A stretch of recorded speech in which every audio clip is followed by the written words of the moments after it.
What's up, everybody? Welcome to Kinda Funny First Impressions. I'm Greg Miller. This is the best hair in the business, Fran Mirabella III. Agent Mirabella reporting for business. Are you back into the Division 2, baby? I'm excited about this new content, Greg. Now, I know what you're saying, ladies and gentlemen. This came through your YouTube feed, your Gamecast feed. You're like, oh my gosh, more Division stuff. We already know about Episode 3. We already know about Coney Island. You don't know shit, Agent. This is all about Warlords of New York, the Division expansion that was just announced today. Fran and I got to go play it here in San Francisco, get into it. Top level, Fran, how stoked are you for what we saw? I think you and I share the same perspective, even though we play the game differently, which is like, I just love going back to the world of Division. So when there's fresh content, I just always enjoy it. Yeah. Going back to New York, and I'll admit on stream as well that it was so natural to me. Didn't even process I just spent all this time in D.C. That you were in a new place? Because we played a lot of Division 1, which if you didn't know was in New York City. Yeah. And that was in the wintertime. Right, yeah. This now is in late summer. Yeah. There's a hurricane is hit. Yeah, we're in new areas. We'll get to all that. Yeah. But I'm excited. I am vibrating with excitement, Fran. What we talked about, not so much what we played, because we'll talk about that in a second, because what we played is more Division. Great. The changes they're making to Endgame are the exact changes I want and why I haven't come back to the Division since I platinumed it. Hey, I have a reason to come play the Division now. Yeah, I think that's the story to sort out here, right? It's like, hey, we've got new content. We went through this in Division. Oh, I know, we get more content eventually, but is it going to bring me back? Yeah. They're actually making gameplay changes. They're trying to respond to, I wrote down the quote, right, that the end game was too complex. Yeah. That was one thing. They're like, you know what, we agree, it's too complex. So they're making a bunch of changes in addition to having new content. So what I want to do is I'm going to start with a long read of the actual press release we have here, right? That way everybody starts from the same level, then we're able to jump in with what we saw, what we played, what we heard, why we're excited. So, Warlords of New York expansion. Tom Clancy's Division 2 Warlords of New York is a new narrative expansion to the Division franchise. New York, where the events of the first Division game was set, is under threat of a new devastating biochemical attack. While the Division was answering the distress call in Washington, D.C., Aaron Keener, a former Division agent turned rogue, has taken control. Damn it. It's always from the inside. Right behind our back. Took our eye off New York for 1 second. Has taken control of Lower Manhattan and is manipulating the factions of New York with the help of dangerous rogue agents. As society rebuilds on the ashes of the Black Friday outbreak, in Keener's eyes, so do the binds of authority that burden it. Armed with a new strain of the virus that crippled the world, Keener intends to unshackle society from the establishment. Despite numerous remaining threats, the Division's priorities have changed. Keener needs to be stopped. The hunt is on. This expansion to Tom Clancy's The Division 2 broadens the online open world and action RPG experience of the franchise, introducing a gripping new story in post-pandemic New York, a revamped progression system, and an extended endgame. Enjoyable entirely in single-player or in co-op, Warlords of New York opens up a new chapter of the Division franchise for veterans and newcomers alike. The expansion requires Tom Clancy's The Division 2 base game to be accessed, which is included in the Warlords of New York edition and Ultimate Edition for new players to Tom Clancy's Division 2. This is cool. Owning Warlords of New York includes the option to create a level 30 character, allowing players to jump right into NYC and start the hunt for Keener. Warlords of New York has been thought of as an encapsulated narrative experience from the start. Features, all right? Yeah, wait, it might be worth noting right now, the pricing. $30 for Division 2 Warlords of New York. The expansion only. So if you already own Division 2, here's how you get the expansion, $30. Big drop there. But if you don't own any of it, it's not $40. A big drop. That's $30 they're taking out of my pocket. That's what I'm saying. It's a big drop. I thought you big drop of cash out of your. Gotcha. Bad phrasing, maybe. Sure. But $40 though includes everything, right? It includes Division 2. Edition, yeah. And Warlords of New York. So meaning if you haven't got into it coming yet, in fresh. for $40 now. And then $60 is the Ultimate Edition, Division 2, Year 1 content, the Division 2 Warlords of New York, classified assignments, instant unlock with the 3 specializations. That's one of the bigger things, is not having to grind out specializations if you want to get into it, because that can take a lot of time. So here's the features as they've listed them in this press release. New York Manhunt. The only way to stop a citywide bio attack is to hunt Aaron Keener down. But to get him, agents first must get through his close guard of rogue agents standing in the way. Once trained by the Division, each strayed for individual beliefs, only to regroup under a common banner held by Keener. As the highest authority around, the most formidable force in the Division has faced, they have weaved their webs across the New York City district. Agents will need to uncover each of the rogue agents' locations as they embark on an epic manhunt across the transformed Lower Manhattan. New York has been transformed. Warlords of New York is set in late summer in the open world of Lower Manhattan, a brand new area in the Division franchise, composed of 4 playable areas: 2 bridges, Civic Center, Battery Park, and Financial District. Completely altered by a devastating hurricane, and with new threats and enemies from the past establishing their control of the region, Lower Manhattan has been transformed through a believable post-catastrophic event. The best Tom Clancy's Division to date, they say, which is the overall. Warlords of New York revitalizes Tom Clancy's The Division 2 core experience through overhauls of the RPG, Dark Zone, and endgame mechanics. Then they have the bullet points here. This includes increase the level cap to 40. Fuck yes. And a new infinite progression system, shade level, making the game more rewarding than ever. So just like Guardian level in if you know Borderlands, right? It's once you hit level 40 again and you're capped out on that, you then keep playing, you keep earning these shade things. You can increase, your stats. We don't know what those are yet, but exactly. Seemingly you can have a percent on this. My notes say select stat and bonuses to improve your characters. Like, plus 0.5 crit damage or whatever. Plus stuff like 1% hair. Barrett, if you want, you can throw up this gameplay while we talk. This is Fran playing through one of the missions here. Yeah, this is the only thing we were allowed to show, but Yeah. the main thing we played is it's called The Tombs. Yeah, this is a main mission going after one of the new this guy, bosses, right? Thomas Parnell or something. Yeah, that's right. Like That's up there at the top. So there's there's 4 new people to chase who I think each one of them give you a new ability. Yeah. Yes, that is 100% correct, yeah. Then going into this more, okay. New tactical options are available to players with 4 new skills to unlock, as well as exclusive exotic gear sets and many named items. Paired with that Tom Clancy's The Division 2 gear and build diversity is greatly extended. Warlords of New York kicks off the start of additional post-launch content with a set of new endgame activities under a new wrapper. Seasons, providing a unique narrative, new objectives, and rewards to players. Was it not called Seasons before? Because, I play so much Destiny, which it is called Seasons now, and they changed from what it was called before. But was it just called expansions or something? Or what, for Division 2? Yeah. Division 2, remember, was just episodes, and this is different than that. Sorry, and that's my point. So now there's seasons. Do you have an understanding of what seasons are and how they're different than episodes? From what they said is exactly what I want. So basically a season is going to be a 3-month mini campaign with seasonal events. This will include leagues. This will include global events. That's right, leagues now. You will unlock new season levels and rewards, gear, skill mods, cosmetics, as you progress through. And this includes a battle pass. There's a premium paid battle pass to go through and play. Which, again, to my point is, I love the Division gameplay. I love playing the Division and grinding the same missions and doing the same thing. But I need to feel like I'm progressing.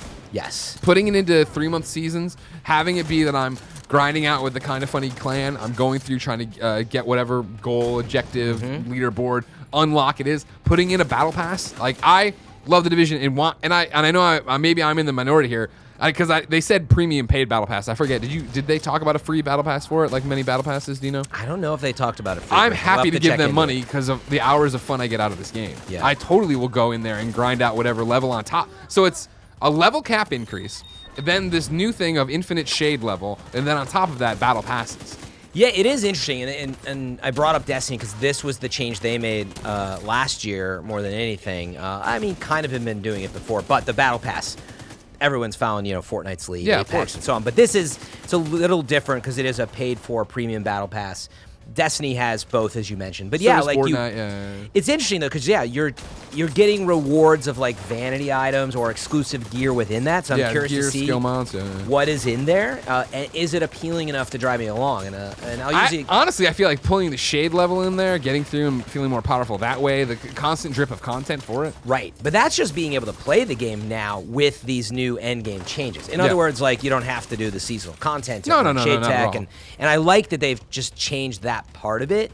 But it always becomes what am I getting the shade tech for? The power that is. Yeah. Well, you figure for the next raid, right? In our thing, they talked about the fact there is a second raid coming called the Foundry. It's going to be free. There's going to be level 30 and 40 versions of it. Yeah, and they had to fix, when they launched the first raid, all those problems because it was like too hard. There was no matchmaking, which they did change that stuff, and presumably this has the same thing. So while we're in here, it's worth calling out the release dates for all this too, by the way.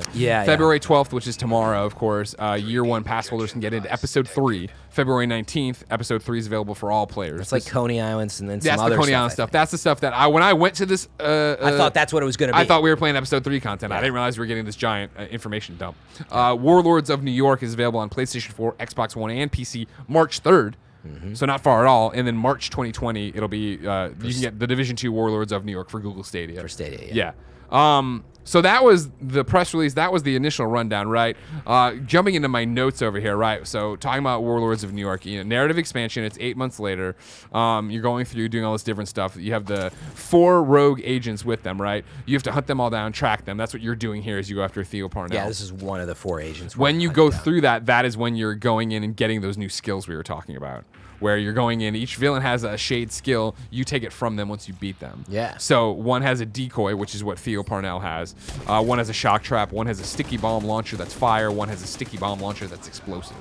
So again, another reason to go through, another reason to grind that out. It said 5 main missions, 8 side missions, a bunch of other stuff over there. Yep. Rikers are back. Cleaners are back. You're seeing some of the familiar faces we knew in New York. From New York. And yeah, they're talking about game improvements, right? Of gear streamlining. Like you're talking about, the M game was too complex for a lot of people. Yeah, myself even included. For me, where it was like, remember, I'd ask you all the time, like, how do I recalibrate? Yes, I want this thing on this, but I can't do it. Why can't I do it? We were like, I don't know. It was so confusing, and also the way you had to do it was like save stuff in your stash. Then there wasn't enough, of course, room in your stash. But you'd be holding on to like multiple guns. I have so much crap right now. Yeah, I always describe this game as, for me, it was like a spreadsheet kind of level shooter. Like you really had to have this like grid of. So hopefully they're changing. Oh, you see a bit of the decoy stuff. Yeah, going this on is here, Theo right? Parnell. You'll see it's not really him. He's just setting these decoys down as he runs through here. Which I don't know if you have any, how much of your footage you have here, which leads to a really cool boss battle. Yes, we'll see it at the end. Okay, I didn't spoil everything, but you see little bits of everything. But what I was going to say is so we don't know how recalibration's working yet. We weren't allowed to go to the table. Yeah. It was somewhere else, but we just know that it's supposed to be easier. Yeah. And the whole system, and they've also introduced this new, I don't know if we're getting to it still, it's the tiered skill stuff, because you had to get skill power before, which also was confusing for people and frankly hard to do with all these different skill mods that you then had this huge list, again, spreadsheet of things, and all we know is it's going to be easier. We did see some of the gear, which has effectively the simplest way to just break it down for now is it has tiers. Tier 1, you'll have like 10% stability. It was actually like gear sets almost. You know, when you reached the level, you would get a package of stats. Yep. This does the same thing. It just upgrades through tier 5 or whatever. How do I upgrade it? I'm not entirely sure. I tried to ask them. I'm like, does it drop as like a rarity? Oh, I got a tier 5? Or do you actually have to get... Am I putting resources into it or grinding up? Yeah, so that part is still to be found out by us anyway. Yeah. So there's new loot, of course, with all this. I put weapon types, other nerd shit, because that's how I feel. Yeah, about it. But all this nerd shit I want out of this game. We talked about it again. Something they talked about, they didn't show or we play. Revamping the Dark Zone. This is They want to emphasize player-to-player interactions. They talked about in this and actually make it more lively. Yeah, and this is one of the big ones because there's a lot of fans in Division 1 who liked the way the Dark Zone was set up through some of the changes. And I think a lot of people didn't feel that in this. It felt left out. And they specifically said they want to bring back some of the feel of Division 1 with the Dark Zone. And the Dark Zone, by the way, will be now filled with extra contaminated rewards. Yeah. Not that it didn't have before, but it's But it was more. rare. I remember when I was doing the trophy stuff where I was running around. I was like, oh, God, can I just drop something? Can someone drop something contaminated? If they can get a really good PvE,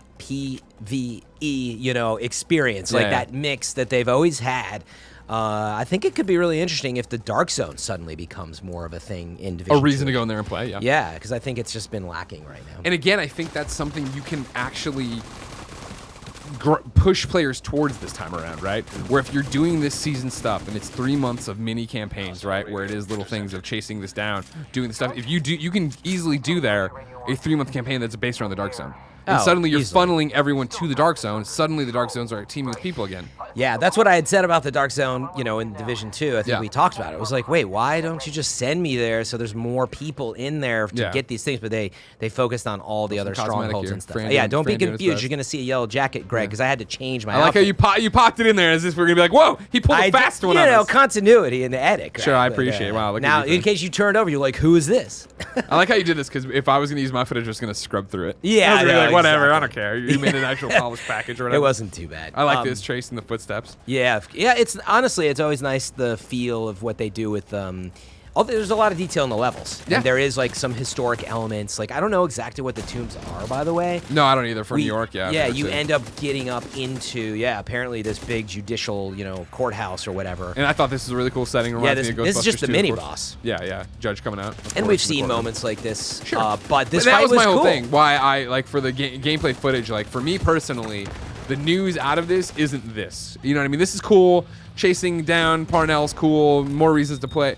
For me, it is hey, here's what we're doing with seasons. Here's what we're doing with Battle Pass. Here's what we're doing with level cap. Here's what we're doing with all these different. Let alone the idea that if you missed all the Division 2 stuff, giving people this great idea, this great chance of. Cool, you can buy this and jump in at level 30 and play. Yeah. Right, like I'm hoping I can convince Jen to play with me and just like pop in and go. And like you can just join me right now and we can go.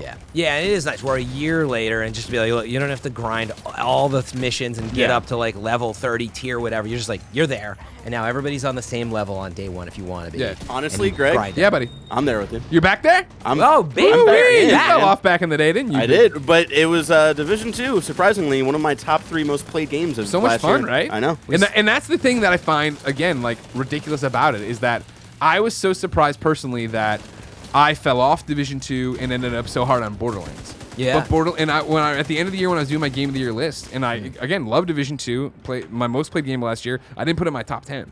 Yeah. And when I didn't, and I was trying to figure out why, it was that idea of like, well, Borderlands, I'm still compelled to play. Borderlands, I feel like they did such a great job with loot scaling and scaling for enemies when you play with each other that it was cool to jump in with other people. And I'm still going into Borderlands and still playing stuff and still making progress. Whereas in Division, when I hit gear score 500, it was like, okay.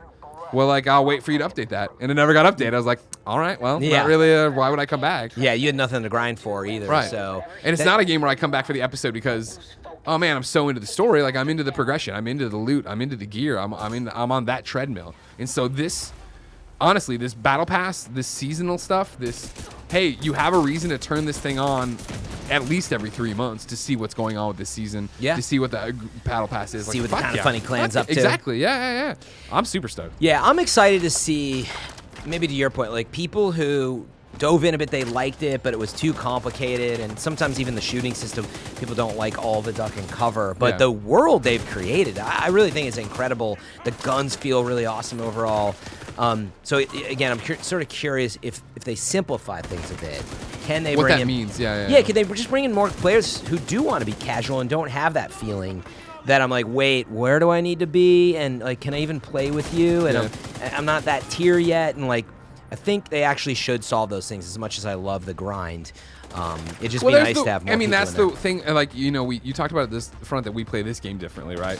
And we play Borderlands differently, where you are on a different track with your Borderlands stuff, right? Where you are trying to find builds, not to like the crazy level of like a Mitsu or whatever, but you're playing in and I'm very much like, I'm in here because it's fun, and I'm picking up the new thing and it's fun, and I'm getting a new Guardian token and and it's not like I'm sitting there being like, man, how can I up my damage by, point percentile? Yeah, you don't have. Yeah, I don't even think many of the super intense Borderlands players play like that. They are trying to upgrade everything, but they're more just trying to get their drops and find builds more than they're trying to like level up. Sure, yeah, but I mean, like, I feel like I'm totally down for the next Guardian rank, whereas I don't give a shit about my build or drop or whatever. Well, it's people are always always like, "What's your favorite gun?" I'm like, "I don't know, the machine gun. I don't know. I got one that has a cool shield."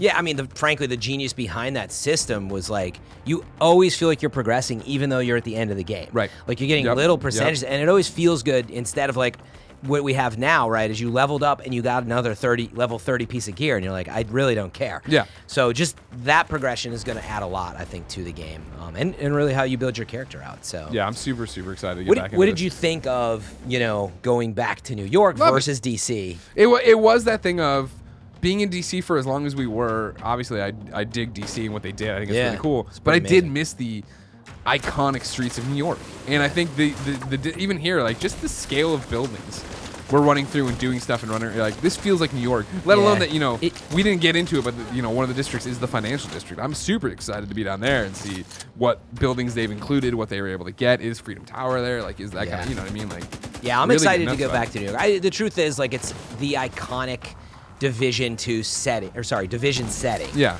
And I was super impressed with, and I love the feel over all of DC, the historic feel especially. Yeah, totally. Some of those locations, the museums. Oh man, this Air and Space Museum. Come really on. cool locations that you wouldn't have been able to do unless you got there. But there's something about just playing outside in New York that like this is how it should feel.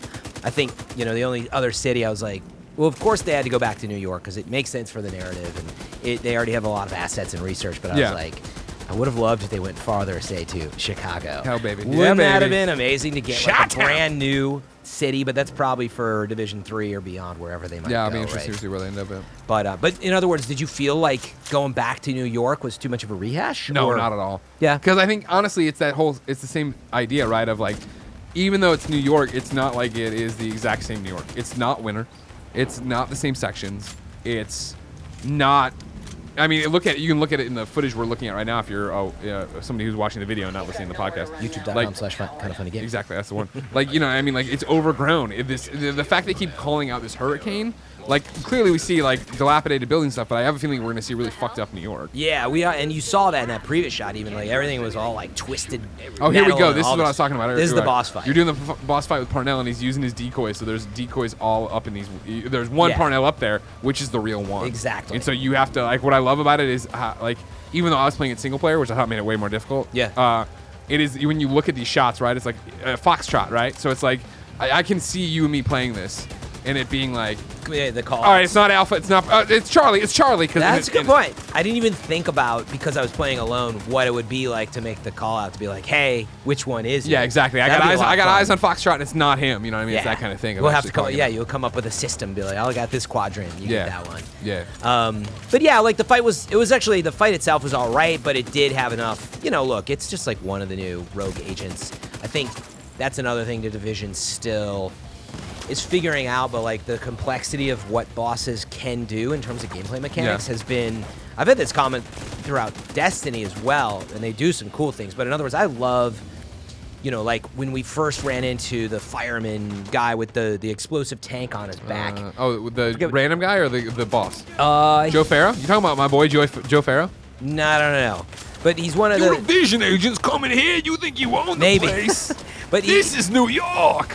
But, when you shoot his tank and it explodes and it's like a mechanic, I love stuff like that. Yeah. And like this, to be fair, right, this boss fight is not that. He's just sort of like warping and you can't find him. I did find it interesting, though, and granted, this is a game you play with your friends and you talk over everything. I thought the dialogue that Theo was having with the main guy, whose name is now escaping me because it's the end of the work week for us right now, Aaron. There's a really interesting dynamic of him, Aaron Keener, leading this team of rogue agents or whatever, right? Like I think that's really impressive and cool the way they did it. Yep. Yeah, it sounded good. But in other words, I was just saying, I look forward to the future if they do, more Division. I guess let me use an example. I would have loved to shoot things in that area of the boss fight to weaken him. Open. Well, yeah, but any number of things. Yeah, you shoot something down which landed on the thing he was in, and that place crushed now. And can't go there now there's anymore. only 9 places. That's cool. Stuff like that. Yeah. I really think would just deepen the experience so much for me. That's just the type of player I am. Yeah. No, that's really cool. And I think that is one of the challenges of Division. It's like it's this really cool looking game. It feels great, but it reaches this level where everything feels like I'm just shooting stuff a lot. Yeah. With a lot of different skills. And it's cool, but you got to be really into that kind of role play of it. Yeah, so this falls into a reference I was making on Peace, I Love You, or Kind of Funny Games Daily lately, of like, man, this is one of those games that is right on it's so close, but it's still so far away. Like, I want to play it so badly, and it's like one of those things at home I'm playing other things where I'm like, and even tomorrow, okay, episode 3 drops tomorrow. Awesome. I'm not going to touch it. Like, why would I touch it? Like, I'm going to wait till March 3rd, and I'll get the level cap increase, and I'll get, like, all the cool bells and whistles and the shit. Like, I'll totally wait for that to go in there and grind, to play at that. Yeah, wait, should you prepare? I guess the only thing you could prepare is you could walk in with some sweet new Coney Island gear on day 1. I got dope gear already. Little hot dog hat. Do they have a hot dog hat? I don't know. You remember when they put the hot dog backpack thing? Yeah. Remember Wiener Dog in a bun? I had to get that right away. Yeah. Hopefully. Ladies and gentlemen, what do you think of the Division 2 period or Division 2 Warlords of New York? Let us know in the comments below. If you're driving your car right now, listening to this, shout it out the window. On the bus, ask the person next to you, what do they think of Division 2 Warlords of New York? They'll love that question. Yeah. Should we call it Wannick? No. Warlords of God, NYC. no, we should not call it that at all. Want it? That's terrible. No. How about Whoa Nice? Remember, of course, like we were saying, Episode 3, Year 1 pass holders can get it February 12th. Episode 3, all players can get it on February 19th. Division 2 Warlords of New York launches PS4, Xbox, and PC on March 3rd. March 2020 for Google Stadia at some point. I'm stoked. Can't wait for more. Can't wait to see this battle pass, these seasons, these levels. I'm in. Can't wait to stream it. Get back, get back into the We're finally back, too. stream game. Because you're not going to screw me over like you did with Borderlands. That's right. Oh, I'm still on PS4, Greg. But I got to tell you, I did ask them, and I didn't get an answer. I was like, I would love to have cross-save and cross-progression because if I could just play on PC when you're not around. During the presentation, when they were like, and it's also coming March 2020 to Stadia, did you like do the... I did, of like, is this where they say? Yeah, they're going to say. Oh, you thought that was the drop. Yeah. I didn't get a quick answer, so it's probably not coming anytime soon. Oh, no time soon, I'm sure for that. But they didn't have an official comment. All right. Ladies and gentlemen, until next time, it's been our pleasure to serve you. Later, agents.